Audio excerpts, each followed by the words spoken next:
خوش نصیب لوگ وہ جن کو نصیب ہو صحبت اللہ۔ راہ ولی میں وہ تاثیر دیکھی، بدلتی ہزاروں کی تقدیر دیکھی۔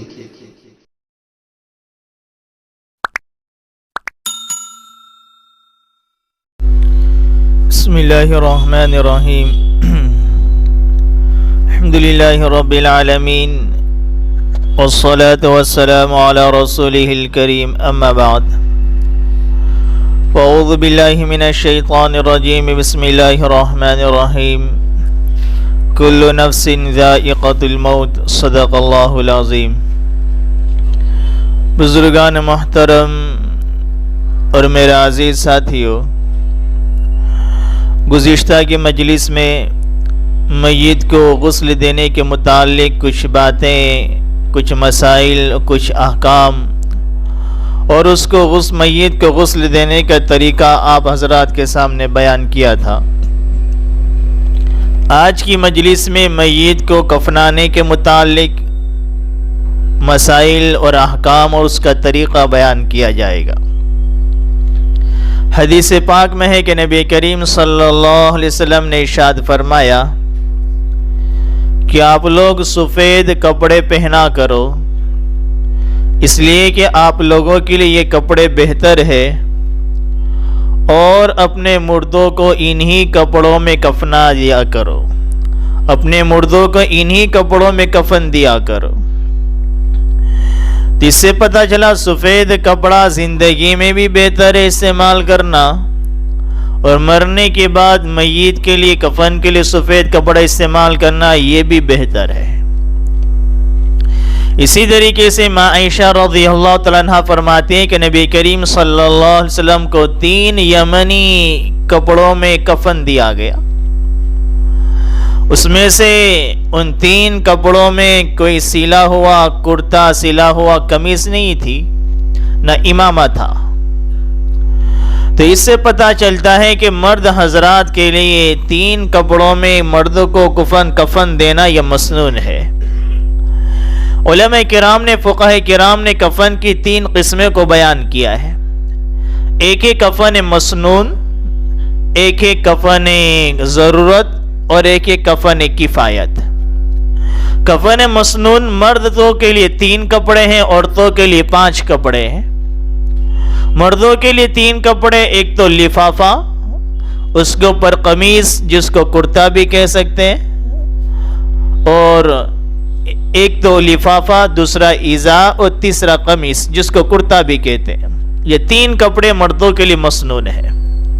اس کو کفن مسنون کہیں گے۔ اور ایک ہی کفن ضرورت، اگر 3 کپڑے میسر نہ آئے،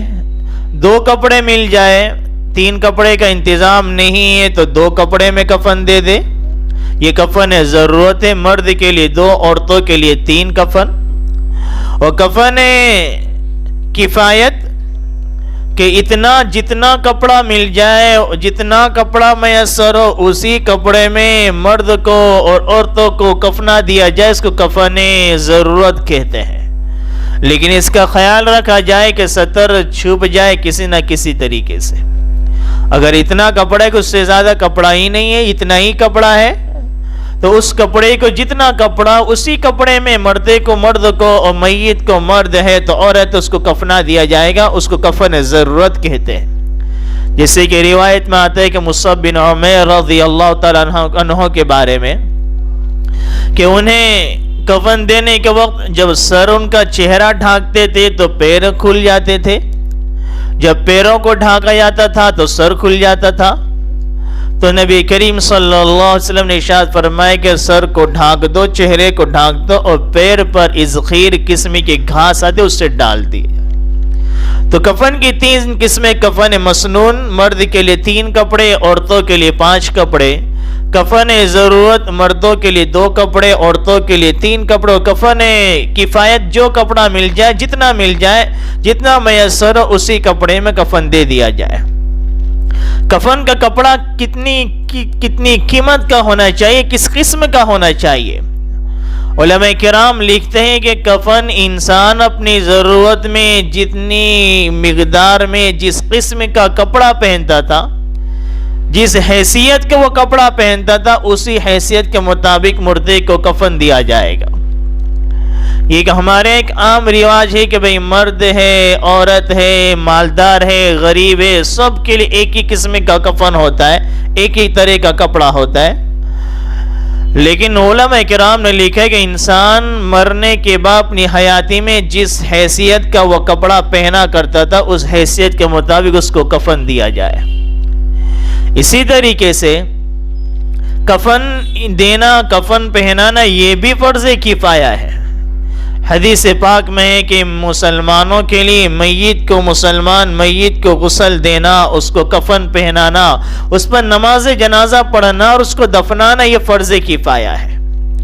اور اس کی نبی کریم صلی اللہ علیہ وسلم نے ارشاد فرمایا، جو شخص کسی مسلمان کو غسل دیتا ہے وہ گناہ سے ایسا پاک ہو جاتا ہے گویا یہ ابھی اپنی ماں کے پیٹ سے پیدا ہوا۔ اور جب کوئی کسی مسلمان پر کفن ڈالتا ہے، کسی مسلمان کو کفن پہناتا ہے، اللہ اس کو جنت کا لباس پہنائے گا۔ کتنی بڑی فضیلت ہے۔ اسی طریقے سے ہم اپنے مال کو مساجد میں، مدارس میں، غریبوں پر، یتیموں پر، فقیروں پر، ہر ادھر اچھی جگہ ہم خرچ کرتے ہیں۔ ہم اسی طریقے سے ان مواقع کو بھی ہم تلاش کریں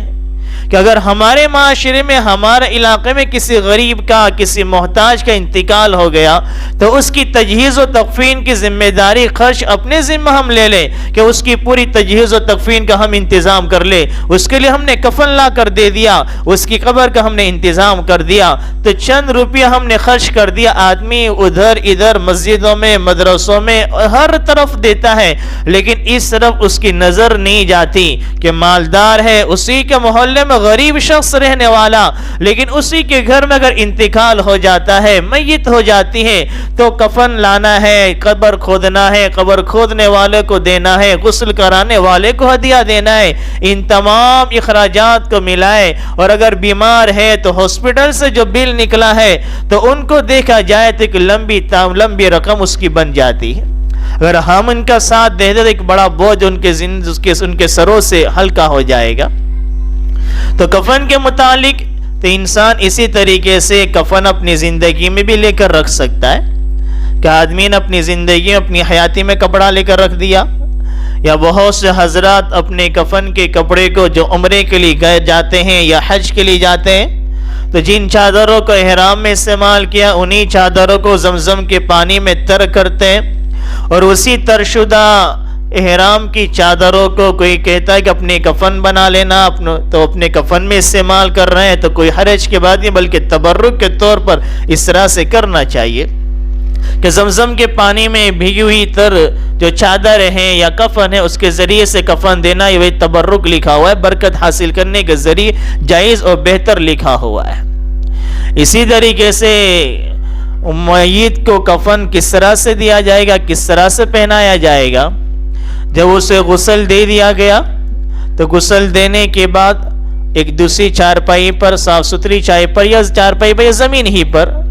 کفن کو بچھا دے۔ پہلے اس کو دھونی دی جائے گی، یا اگربتی سے اس کو دھونی دی جائے گی، لوبان سے دھونی دی جائے۔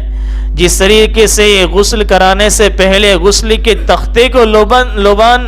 دی جاتی ہے، اس کو دھونی دی جاتی ہے 3 مرتبہ، 5 مرتبہ، 7 مرتبہ، اسی طریقے سے کفن کو بھی لوبان کے ذریعے دھونی دی جائے گی 3 مرتبہ یا 5 مرتبہ یا 7 مرتبہ۔ پھر کفن کو ہم پھیلا دیں گے، اس طرح سے پھیلائیں گے کہ سب سے نیچے لفافہ ہوگا، اس کے اوپر ازار ہوگی، اور اس کے اوپر قمیص ہوگا۔ قمیص کو ہم اوپر کا حصہ، قمیص کے 2 پوڑ ہوں گے، تو قمیص کے اوپر کا جو حصہ ہے اس کو گڑی کر کے، اس کو لپیٹ کر اس کے سرہانے کی طرف اس کو رکھ دیں گے،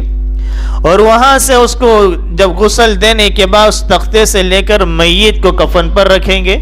تو ہم نے جو کپڑا گرہ کر کے لپیٹ کر اس کے سرہانے پر رکھ دیا ہے، وہ حصہ میت کے اوپر سے لے کر اس کے سر کے اوپر سے اس کے سر کو باہر نکال لیں گے اور اس کے اوپر رکھ دیں گے، اور نیچے جو ہم نے کپڑا موٹا سا رکھا تھا اس کو ہم نکال لیں گے، اور یہ قمیص اوپر آ جائے گا۔ پھر نیچے ازار کا کپڑا ہے، اس کو اس طرح سے لپیٹے کہ پہلے دائیں طرف کو لپیٹے، کہ دائیں طرف کا پہلے لپیٹیں گے پھر دائیں طرف کو لپیٹیں گے، تاکہ دائیں طرف کا حصہ جو ہے میت کے اوپر آ جائے اور بائیں طرف کا حصہ یہ میت کے نیچے کی طرف جائے گا۔ پھر اس کے بعد لفافہ ہے تو لفافہ میں اسی طریقے سے پہلے دائیں طرف کو موڑیں گے، اس کے بعد بائیں طرف کے۔ اور یہاں پر ایک بات اور بھی رہ گئی کہ بھئی کفن دینے سے پہلے جو سجدے کے جو اعضاء ہے، پیشانی ہے، ناک ہے، اس کے ہاتھ ہے، گھٹن ہے، پیر ہے، اس میں کافور کو مل دیا جائے گا۔ اسی طریقے سے داڑھی پر عطر لگا سکتے ہیں، لگانا چاہیے، داڑھی پر ہے، بالوں پر ہے، عطر اور خوشبو وغیرہ لگا دی جائے اور سجدے کے اعضاء پر یہ کافور کو مل دیا جائے۔ اس کے بعد اس کو کفن دے دیا جائے اور پھر پاؤں کی طرف سے کوئی کپڑے کی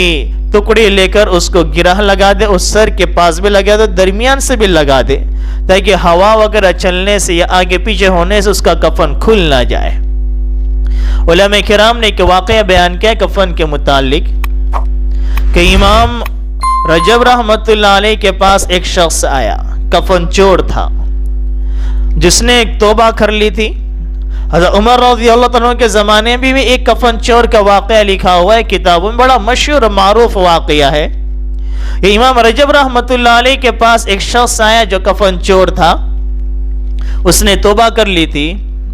تو امام رجب رحمت اللہ علیہ اس سے پوچھا کہ تو کفن چوری کرتا تھا، کفن کو لیتا تھا، قبروں کو کھولتا تھا، تو نے دیکھا ہوگا کہ کتنے لوگوں کا چہرہ قبلے کی طرف ہوتا اور کتنوں کا چہرہ قبلے سے ہٹا ہوا تو نے دیکھا کہ جب میت کو قبر میں ڈالتے ہیں تو اس کو لیٹاتے تو اس طرح سے کہ اس کا رخ قبلے کی طرف ہوتا ہے، لیکن جب تو قبر کو کھولتا تھا، میت کی کفن کو نکالتا تھا تو ان کا چہرہ کس طرف ہوا کرتا تھا؟ تو وہ کہتا ہے کہ 90% لوگوں کا چہرہ قبلے سے ہٹا ہوا میں نے پایا،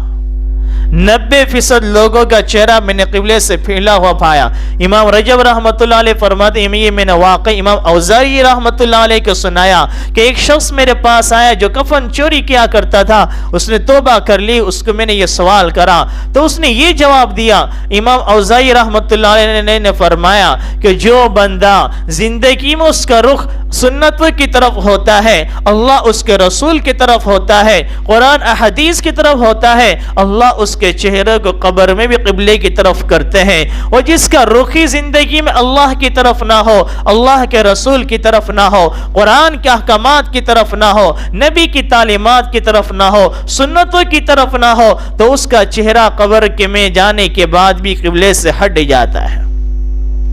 اسی لیے کسی شاعر نے کہا، غالب علامہ اقبال رحمت اللہ علیہ کا شعر ہے